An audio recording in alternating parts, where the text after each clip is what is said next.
Una vez un cliente le entregó una demanda que eran como de 30 páginas y me dice, oiga, abogada, pero esta demanda está muy chiquita, ¿no? Uh-huh. Y le dije, oye, pero pues no si te presento 200 hojas de demanda, pues me van a dar la razón.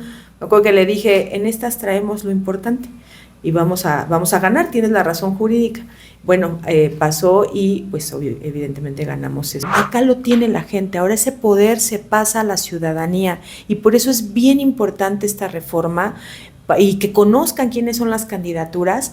Evidentemente va a haber de todo, personas sin experiencia, personas con experiencia preparadas, e incluso personas con algunos pues antecedentes un poco negativos o mucho, uh-huh. Pero por eso es importante que la gente se informe, conozcan a quienes están y lo principal, que vayan a votar el 1 de junio. Ya que conocían tu preparación, veían tu capacidad, tus conocimientos, ya confiaban en ti, pero en un primer momento es mujer, uh-huh. Y pensaríamos que a estas épocas eso no pasaría, pero sí pasa, ¿no? Y más en algunos estados de la República donde todavía hay muchos temas de machismo. Yo lo que les diría es, lo único que tienen que hacer es que no permitan que absolutamente nadie les digan que no pueden hacerlo. Los únicos que se pueden poner límites son ustedes mismos, no las demás personas. Bienvenidos a Delian Podcast, un podcast oficial de Delian Alianza Legal.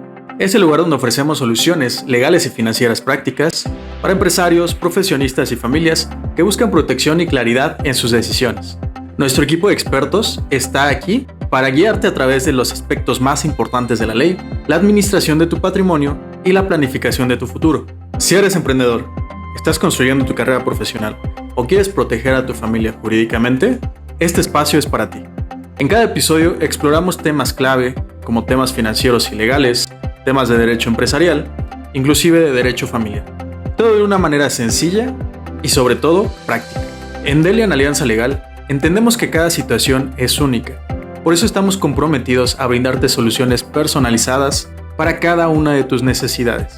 Quédate con nosotros y descubre cómo puedes tomar el control de tu presente y futuro legal y financiero, siempre con el respaldo de los mejores profesionales. Delian Podcast, simplificando lo legal para tu éxito personal.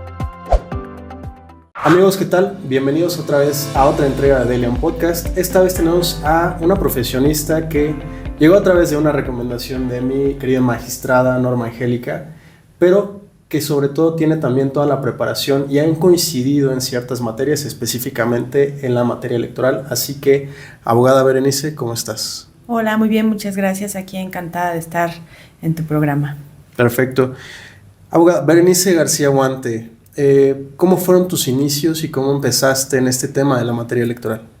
Bueno, pues empecé ya hace unos añitos, hace 24 años casi, en noviembre de este año cumplo ya 24 años, y bueno, yo inicié haciendo mi servicio social en la Sala Superior del Tribunal Electoral del Poder Judicial de la Federación, con la primera integración que formó parte, a partir de que el Tribunal Electoral forma parte del Poder Judicial, que esto fue la integración de 1996 al 2006. Yo entré a hacer mi servicio social al tribunal, estaba con el magistrado Jesús Orozco Enríquez, y de ahí me fui quedando durante casi 20 años, pasando por todos los cargos de la carrera judicial, desde el más pequeño, fui ascendiendo. Después finalmente fui secretaria general de acuerdos en Sala Superior, que fue el último cargo que ocupé ahí, y bueno, posteriormente me salí a litigar y regresé, y actualmente estoy en la Sala Regional Ciudad de México como secretaria general de acuerdos. También doy clase desde hace 9 años de la materia de Derecho Electoral en la Facultad de Derecho de la UNAM. Ok, qué privilegio, de verdad, para muchos que estudiamos la carrera de Derecho, estar en la UNAM pues fue uno de los sueños, ¿no? Para unos cumplidos, para otros no, pero al final de cuentas, pues es la máxima casa de estudios. ¿Cuál ha sido tu experiencia ahí? La verdad es que ha sido una pequeña manera de regresarle a mi segunda casa, que es la UNAM, tanto de lo que me dio, porque gracias a esta universidad, pues ahí estudié la preparatoria, también estudié la universidad, entonces es muy satisfactorio, pero además de esa parte es el convivir con alumnos todos los años. La verdad es que es también aprender de ellos, porque también tienen muchas preguntas, te hacen cuestionamientos, tienes que prepararte diariamente, actualizarte para evidentemente darles unas excelentes clases. Pero la verdad es que ha sido de las cosas más bonitas de mi carrera el dar clases en la facultad. Precisamente cuando tú eras estudiante, ¿cómo, o sea, consideras que lo que tú esperabas de la carrera lo has estado viviendo o has superado tus expectativas? Pues la verdad, desde que entré a estudiar la carrera, yo estaba segura que quería ser abogada y no sabía yo todavía la materia electoral, pero la verdad es que superó mis expectativas la carrera, la materia, y evidentemente, toda esa parte que yo viví como estudiante y luego cuando entré a trabajar, que nuestra vida de estudiante y laboral es bien diferente, y que la verdad que a base de errores, ves que vamos creciendo, vamos madurando, pero todas estas experiencias que yo he tenido a lo largo de mi carrera profesional, trato de transmitírselas a mis alumnas y alumnos, de cosas que a mí me pasaron cuando entré a litigar un despacho, de cuando entregué mal un oficio en un juzgado y que pues íbamos empezando, ¿no? Yo empecé a trabajar a los 18 años en un despacho, entonces sí, la verdad es que ha sido bastante interesante esta mezcla, pero sí, la realidad supera las expectativas, pero para bien. Qué bueno. Aquí dentro de tu currículum, digamos, veo que tienes un máster en argumentación jurídica. Básicamente, ¿cómo fue esa experiencia? Y para ti, ¿qué significa, inclusive hasta en el aspecto profesional? ¿Un máster te da a lo mejor más presencia? Sí, la verdad es que, bueno, más allá del grado académico, que es más o menos el equivalente a una maestría aquí en nuestro país, esta la estudié en Alicante, España, pero la verdad es que lo que me interesa aquí es el contenido del máster, que yo siempre se lo digo también a mis alumnos: escojan buenos profesores de argumentación jurídica. Argumentación jurídica para las abogadas y abogados es fundamental. Hasta yo lo digo hasta para tu vida diaria, porque ahí nos enseñan no solamente a argumentar jurídicamente, como lo dice el propio título del máster, sino que es una manera también de debatir, una manera de expresarnos de manera escrita, de manera verbal, hasta para convencer amigos, familiares, pareja, porque te dan muchos tips de este diálogo que mantenemos, no solamente como abogadas y abogados, sino también como seres humanos. Y a mí me parece fundamental porque tú sabrás como abogado que el derecho pues es interpretación y a una norma le podemos dar distintas interpretaciones de acuerdo a quien la lea y de acuerdo pues evidentemente también a los intereses de cada quien. Entonces esta es una materia para mí que es fundamental y este máster a mí me dio muchísima apertura, muchísimo conocimiento, en especial a la hora de redactar. Redacté durante muchos años, durante 18 años sentencias, fui proyectista, entonces la verdad es que este máster a mí me ayudó muchísimo y cuando litigué aún más también para cuando yo redactaba mis demandas. Ok, perfecto. Digo, este espacio se acerca tanto a las personas que tienen conocimiento en temas de derecho, pero también a la gente, digamos, en general, ¿no? Al público en general. Es decir, el tema de la comunicación, como bien lo mencionas, al final de cuentas lo vives todo el tiempo. Sí. ¿Cómo fue para ti pasar de, a lo mejor ya tenía cierto conocimiento, pero después del máster me ayudó a simplemente, a lo mejor, tener mejores comunicaciones y consideras que tus relaciones inclusive personales mejoraron? Sí, claro que sí, porque además, digamos, vemos a muchos autores que te dan varios esquemas a la hora de argumentar y cómo tú puedes ser más, digamos, asertivo en lo que quieres comunicar. Te digo, en especial de manera escrita, y claro, a mí me cambió muchísimo, de hecho, aprendí mucho a la hora de hacer las sentencias. Yo procuraba hacer unas sentencias bastante claras, en materia electoral.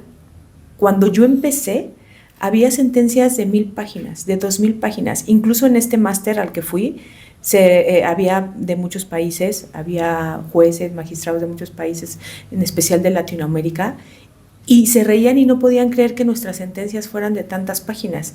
Y cuando tú ves esas sentencias, 900 son de transcripciones. Y realmente tu estudio es muy poquitito. Entonces, pues esto me ayudó a mí a llegar a tratar de modernizar desde lo que yo podía hacer, porque pues yo era una secretaria estoy cuenta, al final la magistratura es la que define sus, digamos, sus métodos y sus estilos en sus sentencias, pero bueno, a mí me gustaba proponer, modificar para pues hacer más accesible la lectura. Incluso la materia electoral tiene una característica muy especial, porque no necesariamente tienes que tener el título de licenciado en Derecho para poder litigar la materia, cualquier persona la puede litigar. Entonces, sobre esta base, pues es que deben, con mayor razón, tienen que tener un lenguaje muy sencillo, muy claro y una estructura que sea pues también de fácil manejo. Me viene un poquito a la mente los casos comunes de cuando estás en pareja y estás discutiendo y argumentando y 900 páginas fueron de cosas que ya pasaron. Sí. Y las soluciones son muy pocas, ¿no? Exacto. Creo que eso es un reto importante. Y en tu experiencia, ¿cómo ha pues venido ese cambio? ¿Cómo lo has implementado de una manera como tangible? ¿Cuáles han sido los casos que te han marcado? De hecho, mira, como secretaria proyectista, digo que modifiqué la estructura de los proyectos que yo le presentaba al magistrado que en ese momento era mi jefe y iniciaba con la tesis fundamental, es decir, en un párrafo yo te decía si tenías o no la razón y por qué a grandes rasgos, y ya abajo ya desarrollaba, pero tú desde una primer lectura ya sabías por dónde íbamos. Okay. Cuando me voy a litigio, mis demandas eran exactamente igual, y yo estuve, te digo, muchos años del otro lado del escritorio y sé qué es lo que ven dentro del tribunal a la hora de recibir un medio de impugnación. Entonces, cuando litigo, digo, hay que hacer también sencilla esta lectura, porque mi expediente, mi demanda no es la única que tienen miles. Entonces, mientras tu escrito de demanda sea más sencillo, más digerible, va a ser más sencillo que te den la razón. Y lo mismo, aplicaba yo una estructura muy especial también, y te voy a platicar una anécdota. Una vez un cliente le entregó una demanda que eran como de 30 páginas, y me dice, oiga, abogada, pero esta demanda está muy chiquita, ¿no? Y le dije, oye, pero pues no si te presento 200 hojas de demanda, pues me van a dar la razón. Me acuerdo que le dije, en estas traemos lo importante y vamos a ganar, tienes la razón jurídica. Bueno, pasó y pues evidentemente ganamos ese juicio. Entonces, a lo que voy es, hay que hacer digerible, hay que hacer más sencilla nuestra comunicación, ya sea como litigantes o bien como jueces, magistrados o trabajando dentro de un tribunal, hay que hacer más sencilla esa comunicación. Y de hecho esa es una también de mis propuestas. Perfecto, ahorita hablaremos puntualmente de ellas. Dentro de estos nuevos cambios, precisamente en tema de materia electoral judicial, digamos, ya se está combinando, ¿por qué te animaste a seguir dentro de la carrera? Pues mira, realmente conociéndola ya desde sus entrañas, como estuve en todos los cargos, incluso tuve un cargo administrativo que me dejó ver la parte, digamos, del tribunal operativo, o sea, no solamente la jurisdiccional, sino como secretaria general de acuerdos, pues era presidenta del comité de transparencia, llevaba el área de archivo, de actuaría, de digamos, distintas áreas de vínculos con los tribunales electorales locales, con otras salas regionales. Entonces, ese conocimiento interno del tribunal y luego el litigio, lo que me hizo ver como qué necesidades hay para cambiar y mejorar la justicia, y yo lo quiero hacer desde adentro del tribunal, es decir, modificar muchas cosas que yo pude advertir con las que no estaba de acuerdo, y creo que ahora con esta oportunidad de que ahora nosotros podamos competir para ser magistrados de las salas del Tribunal Electoral, pues creo que puedo aportar muchísimo en este tema. Perfecto, pues este conocimiento sé que va a ser algo muy importante sobre la mesa ya en el momento del ejercicio de la función. Eso yo creo que te pones sobre un, digamos, peldaño más de los que a lo mejor vienen sin o con menos experiencia, ¿no? ¿Cuál es tu opinión acerca de estas, pues, aperturas que al final de cuentas tenemos como sociedad para poder elegir, pero pues que también a lo mejor pueden entrar perfiles que pues no necesariamente son los adecuados? Sí, a ver, claro que corremos riesgos, que no solamente con este método, con el método anterior, donde en el caso de las magistraturas electorales participaba el Poder Judicial a través de la Suprema Corte, escogiendo los perfiles y luego mandándolos en terna al Senado de la República, es decir, interviene el Poder Legislativo del Estado, también se colaban perfiles sin experiencia y llegaban magistraturas sin experiencia. Por eso es que ahora en este método también corremos ese riesgo, pero aquí lo más importante es que, a diferencia del otro método, donde un grupo político elegía digamos en la oscuridad, hacía algunos tratos para nombrar magistraturas, acá lo tiene la gente, ahora ese poder se pasa a la ciudadanía y por eso es bien importante esta reforma y que conozcan quiénes son las candidaturas. Evidentemente va a haber de todo, personas sin experiencia, personas con experiencia preparadas, e incluso personas con algunos pues antecedentes un poco negativos o mucho, pero por eso es importante que la gente se informe, conozcan a quienes están y lo principal, que vayan a votar el 1 de junio, porque yo sí creo que es fundamental que quien sea magistrada, magistrado o jueza no lleguen a aprender al cargo, porque los más perjudicados van a ser los justiciables, la ciudadanía que se acerque a pedir justicia, porque estas personas, pues si no tienen conocimientos, ¿qué van a hacer? Creo yo que eso se podría prestar un poco más a la corrupción. Por eso es importante que se elijan perfiles de personas preparadas y con experiencia. Pues afortunadamente, eres al día de hoy una de las candidatas. Obviamente estamos buscando que se pueda exponenciar el mensaje, pero yo creo que también una parte importante dentro de tu carrera ha sido, y por lo que hemos platicado con otros entrevistados y entrevistadas, es el tema del género.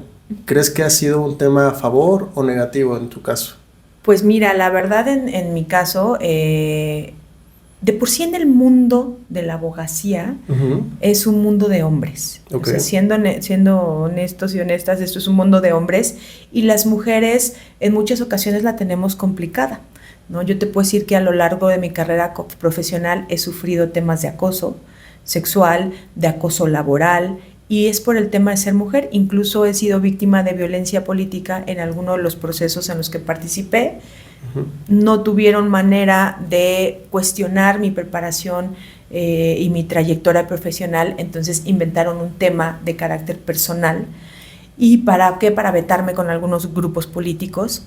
Y yo te puedo decir que eso, desgraciadamente, pues sí lo vivimos en este medio, sí ha sido complicado el tema de que, incluso te voy a comentar una anécdota, cuando empecé a litigar, también pues es un mundo de hombres. Entonces, en algún momento, cuando algunas candidaturas decían, mira, ella es la abogada, y como que decían, ¿me va a defender una mujer? ¿No? Ya que conocían tu preparación, veían tu capacidad, tus conocimientos, ya confiaban en ti, pero en un primer momento ¿es mujer? Y pensaríamos que a estas épocas eso no pasaría, pero sí pasa, ¿no? Y más en algunos estados de la República donde todavía hay muchos temas de machismo.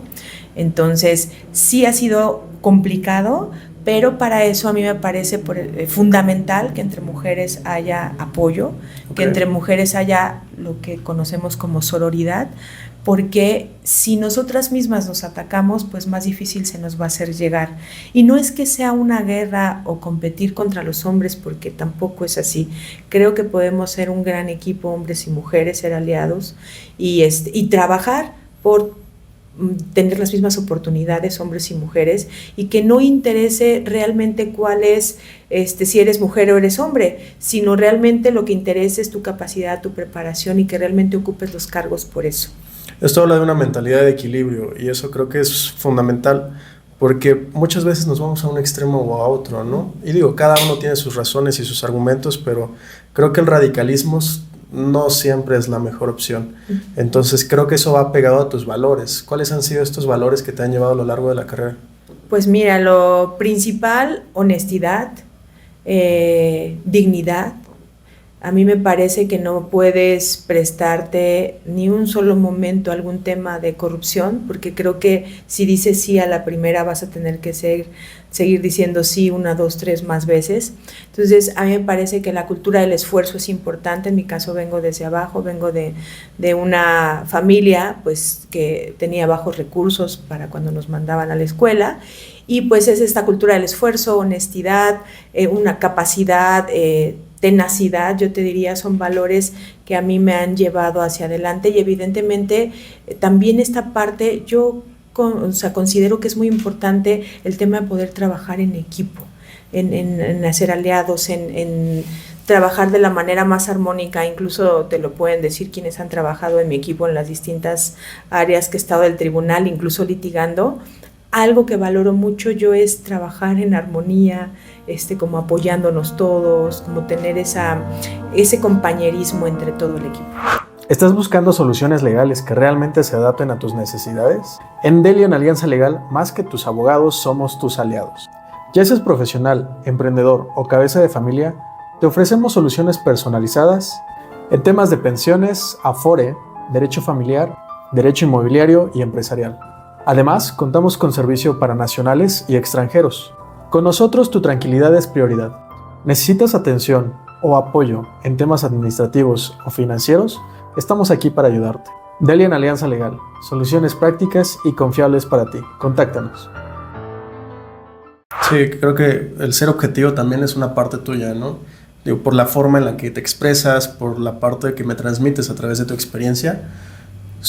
En este caso, el ser objetivo no muchas veces va de la mano con inclusive los temas personales, ¿no? Porque tenemos ya ciertas creencias y cuestiones así, pero en la materia electoral debes de ser demasiado imparcial, o sea, claro, debes de ser muy objetivo. ¿Cómo lo has llevado a cabo? Totalmente, pues mira, la verdad es que mi carrera ha sido netamente jurisdiccional. Cuando litigué también, pues trabajé para distintos partidos políticos, pero sí es fundamental el ser independiente, imparcial. Incluso creo que hasta un tema de hasta estabilidad emocional es necesario tener, porque evidentemente es una materia que, si bien es electoral, tiene mucho de política. Y evidentemente no vas a estar exento o exenta de presiones, no dudo que juzgadores también tengan amenazas. Entonces por eso es importante pues mantenerse. Creo que también se requiere de un carácter especial, no solo la experiencia, sino también de un carácter, de una fortaleza para poder llevar sin miedo y con una seguridad. ¿Qué te da esa seguridad? Pues evidentemente tus valores, tus principios, pero también el conocimiento que tienes de la materia para que estés plenamente segura de que las sentencias que tú estás emitiendo son apegadas a derecho y que están bien fundamentadas y motivadas. Puede ser que a una de las partes no le agrade, pero que cualquier persona que lea tu sentencia diga: jurídicamente está muy sostenible, aunque yo no coincida con el criterio que está plasmando, pero me parece que sí es fundamental esta independencia e imparcialidad en la emisión de las sentencias. ¿Consideras que esta parte de las presiones políticas pueda ser una cultura que vaya disminuyendo o crees que todavía le falta mucho camino?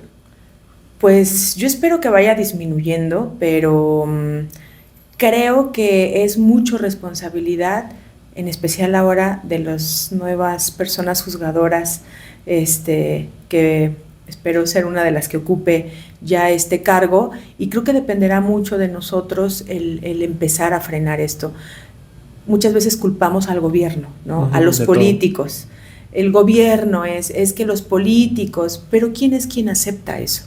Entonces sí me parece que ahí tenemos una tarea fundamental, quienes ocupemos cargos en el Poder Judicial, para nosotros empezar a frenar ese tipo de prácticas. Perfecto. Entrando un poco precisamente al tema del cargo, ¿cómo está dividido esto de las salas regionales? ¿Cómo funciona básicamente? Bueno, el Tribunal Electoral del Poder Judicial de la Federación se compone por una sala superior. Esta sala superior es su máximo órgano de justicia. Sus sentencias son definitivas e inatacables. ¿Esto qué quiere decir? Que son la última instancia en materia electoral.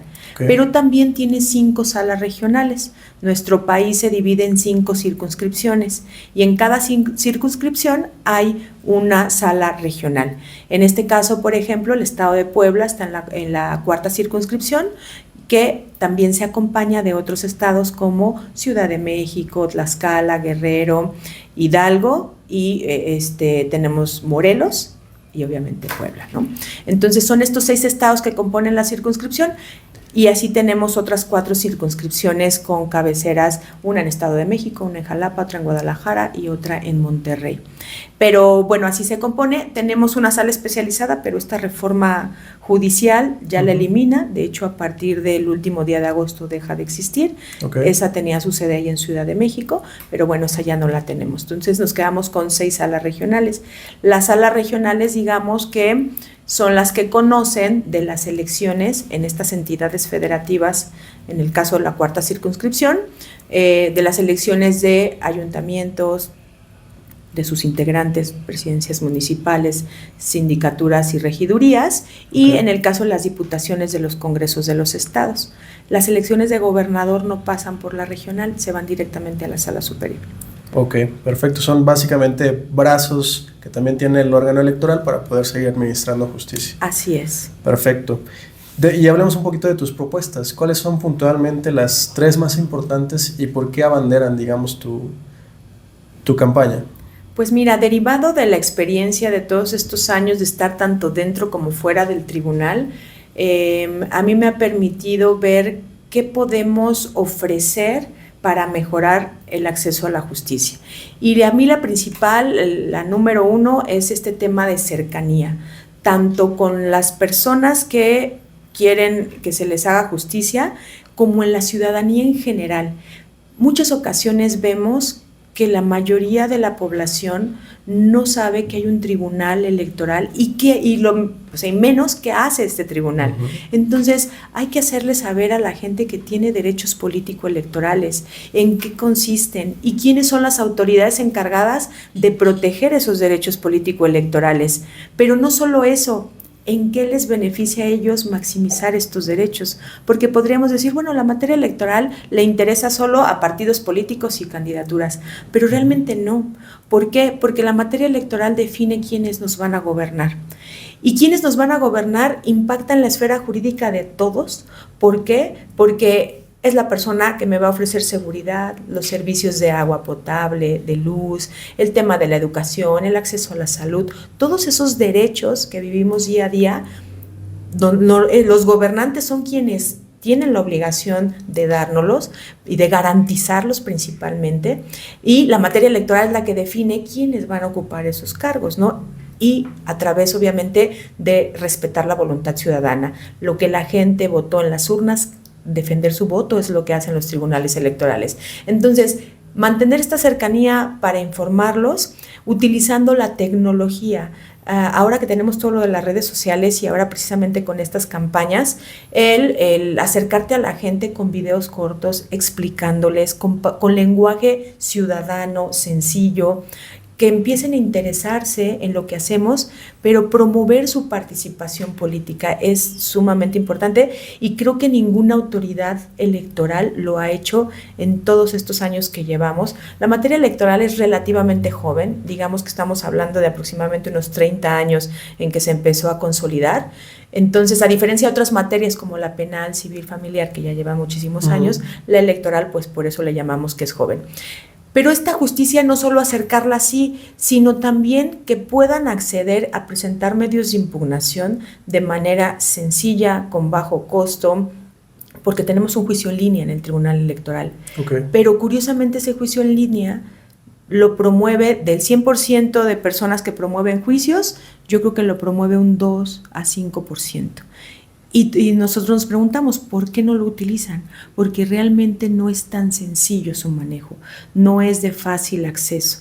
Entonces, pues modificar eso para que las personas puedan presentar demandas, puedan consultar su expediente de manera sencilla y sin ningún costo. De hecho, por eso no se utiliza y pues costó mucho dinero al tribunal. Entonces hay que hacerle ahí unos ajustes. Y otra cuestión es acercar esta justicia a los distintos estados. Siempre sesionamos en Ciudad de México, pero también tienen litigios los demás estados de la República. También hay gente que quiere acudir a pedir alegatos, tienen que trasladarse o luego son por videollamada. Pero una de mis propuestas es, si yo veo que tengo muchos asuntos en instrucción del estado de Puebla, venir a Puebla y decirle a la gente, toda esta semana o todos estos días vamos a estar las magistraturas recibiéndolos para alegatos. Pero además de recibiendo los paralegatos de quienes tienen juicios, la ciudadanía que se quiera acercar con nosotros a criticarnos, a felicitarnos, a hacernos alguna sugerencia, sepan que vamos a estar.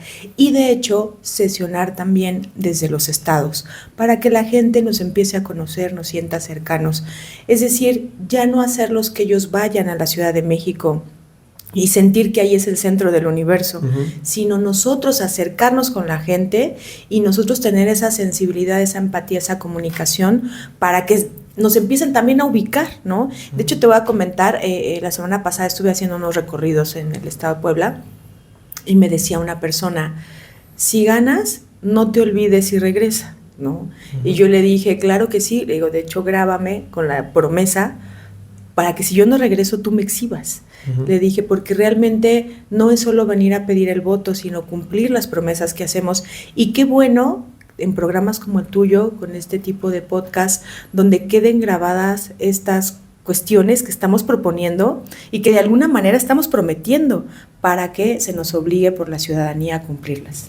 Qué bueno, digo, al final de cuentas esto habla de una integridad, no solamente académica, personal, sino también con un siguiente paso, ¿no? Que es a futuro. Precisamente este tema de la cercanía, muchas veces se piensa que, pues básicamente, o se siente inclusive que, pues el Tribunal Electoral solamente está acá en cada elección, ¿no? Resuélvenos un poquito de esta parte de, bueno, ¿qué más hay y que no solamente pasa en las elecciones?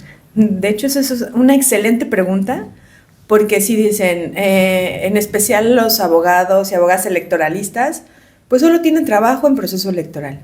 Y por lo tanto las autoridades también. Y los demás, digamos, están descansando, cobrando, sin hacer nada. Y no, pero por eso es importante, porque nuestro derecho político electoral más conocido es el de votar, cuando acudimos a las urnas el día de la jornada, y de ser votados cuando somos candidatas o candidatos a un cargo de elección popular. Pero no, tenemos muchísimos más. Tenemos el derecho a iniciar leyes, el derecho a pertenecer a un partido político, que es el derecho de afiliación, el derecho de asociación, el derecho de participar en revocación de mandato, el derecho también de participar en consultas populares, en integrar autoridades electorales también. Entonces, todos estos demás derechos surgen y se ejercen fuera de proceso electoral también, principalmente el derecho de afiliación. Tenemos muchas personas afiliadas a los distintos partidos políticos y de hecho la gran mayoría de juicios de la ciudadanía que tenemos, por ponerte así un número, ¿no? Digamos, en derecho de votar y ser votado, un ejemplo, tenemos 200 juicios y en de afiliación tenemos hasta 10,000 juicios. Y esos están todos los días, hay vulneración o quien considera que se le afectó este derecho. Okay. Entonces, por eso es que en la materia electoral sí se carga más el trabajo en proceso electoral, por eso hay plazas temporales, porque sí es mucho más, pero todo el año, todos los días sigue habiendo trabajo porque el tribunal protege, dentro de todos los derechos políticos electorales que tenemos, pues no solamente las elecciones, sino todos estos derechos que acabo de comentar y que se ejercen en cualquier día del año, haya o no proceso. Ok, perfecto. ¿Cómo vamos a estar votando específicamente en este caso por ti y cómo va a estar un poquito este funcionamiento? Porque es algo totalmente distinto. En algunos casos ya más o menos lo hemos comentado, pero yo no quiero perder la oportunidad de siempre mencionarlo porque creo que no es un proceso tan sencillo, tan común como antes. Bueno, en el caso de la elección federal nos van a dar distintas boletas con diferentes colores y en el caso de la Sala Regional Ciudad de México, pues nos van a dar una boleta como de este color, que es un color salmón melón. No hay ahí definición si es naranja o qué color es, pero bueno, yo lo ubico más como color salmón. Y bueno, en este caso vamos a tener que elegir 2 candidaturas mujeres y una para hombre. Vamos a ver que viene como un listado y en la parte de arriba vamos a tener que poner el número de la persona por la que queremos votar. En mi caso yo aparezco con el número 02 y este número 02 pues tendrá que ponerse en la parte de arriba de la boleta. Entonces es así como vamos a votar para el caso de las salas regionales, en este caso de la Sala Regional Ciudad de México. Perfecto, abogada. Dentro de las mejoras que ves y que ya nos hablaste de tus propuestas que son básicamente cercanía, acceso a la tecnología, o sea, básicamente que pueda ser más sencillo el procedimiento, ¿cuál crees que sería un A y un B, es decir, un anterior y posterior a las elecciones, en el cual tú como mujer, como líder, puedas jugar un factor clave y que puedas también contagiar a otras personas? Pues a mí me parece que además de que sería un gran mensaje para decirle a la gente que no importa tu estado socioeconómico, que no importa que no vengas de una familia política acomodada con dinero, si tú te esfuerzas, trabajas, te dedicas, puedes llegar a ocupar cargos importantes y cargos que te ubiquen en una posición de decisión. Y más ahora en el caso como mujeres, ¿no? Que teníamos más difícil antes acceder a estos cargos de decisión, a cargos de mando. Entonces, creo que sería un gran mensaje y sería un gran ejemplo de decir, si ustedes ven mi carrera, empecé desde abajo, mi familia no viene de la política, pero a base de esfuerzo y de dedicación podemos llegar a ocupar estos cargos. Y otra cuestión, el juzgar con perspectiva de género estando en el cargo, es decir, como mujer que ha vivido muchos temas de violencia política, pues también realizar distintas acciones, tanto al momento de juzgar, pero también en tu entorno laboral, porque yo creo que, como decimos, el que es buen juez por su casa empieza, ¿no? Entonces, me parece desde implementar ciertas políticas al interior de mi equipo de trabajo, al interior del tribunal, para efecto de, pues, beneficiar y maximizar los derechos de las mujeres. Creo que tu respuesta es muy auténtica y viene muy de ti, de tu trayecto, digamos. Si tuvieras el chance a lo mejor de conocerte cuando empezabas este tema de la carrera, hoy que estás participando en todo esto, ¿qué mensaje te darías si esto es con el fin de que estudiantes o personas que a lo mejor están pensando en estudiar Derecho, pues todavía están precisamente definiendo, ¿no? Sabiendo que pues hay mucha injusticia hoy, que las noticias te llenan de muchos pues momentos de, no sé, muchas noticias negras, ¿no? ¿Qué le dirías a la Berenice cuando empezó, con el fin de poder ayudar a los que hoy están empezando? Pues lo que siempre me digo hasta la fecha, ¿no? Hay que echarle muchas ganas. De todos los momentos buenos y malos se aprenden. Todo al final es crecimiento y tratemos de tomar la parte más positiva de lo que nos pasa. Muchas ocasiones nos pueden pasar cuestiones que nosotros no tenemos prevista o no queríamos que pasaran así, pero todo eso nos hace crecer y nos hace madurar. De hecho, el tener algunos trabajos complejos con jefes o jefas un poco complejas, eso nos hace crecer, nos hace madurar. Yo lo que les diría es, lo único que tienen que hacer es que no permitan que absolutamente nadie les digan que no pueden hacerlo. Los únicos que se pueden poner límites son ustedes mismos, no las demás personas. Entonces, ese es mi consejo. Te digo, yo hasta la fecha lo sigo aplicando. Hay que seguir echándole ganas, aprender de todo lo que pasa y la única limitante es la que nosotros mismos nos vamos a poner. Y si no nos las ponemos, pues vámonos para adelante, ¿no? Perfecto, abogada. Creo que nos has dado muchos mensajes específicos, pero alguno que tengas, digamos, como para finalizar este episodio, que le quieras decir a todos los votantes. Pues yo les invito a que vayan a votar este 1 de junio, que conozcan a quiénes somos las candidatas y los candidatos a los distintos cargos de elección popular, pero en especial que pues me den su voto de confianza, que me sigan en las redes, que vean mi trayectoria y pues ojalá puedan confiar en mí para darme su voto este 1 de junio para ser magistrada de la Sala Regional Ciudad de México. Y bueno, estando ahí ya ocupando el cargo, créanme que les voy a rendir cuentas y me van a tener muy cerca de ustedes, o evidentemente cumpliendo con todo lo que he hecho lo que he dicho y hecho en campaña. Perfecto, pues la abogada Berenice García Guante, candidata a la magistratura de la Sala Regional de Ciudad de México. Un gusto que hayas estado con nosotros. Esperemos que pues todo esto surja y fluya también para bien, para todos.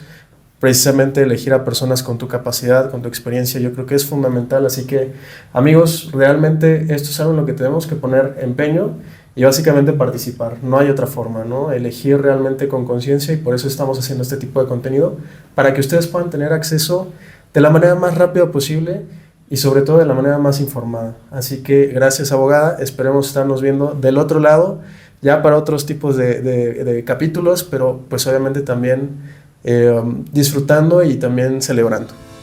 Que así sea. Muchísimas gracias. Gracias. Hasta pronto, amigos.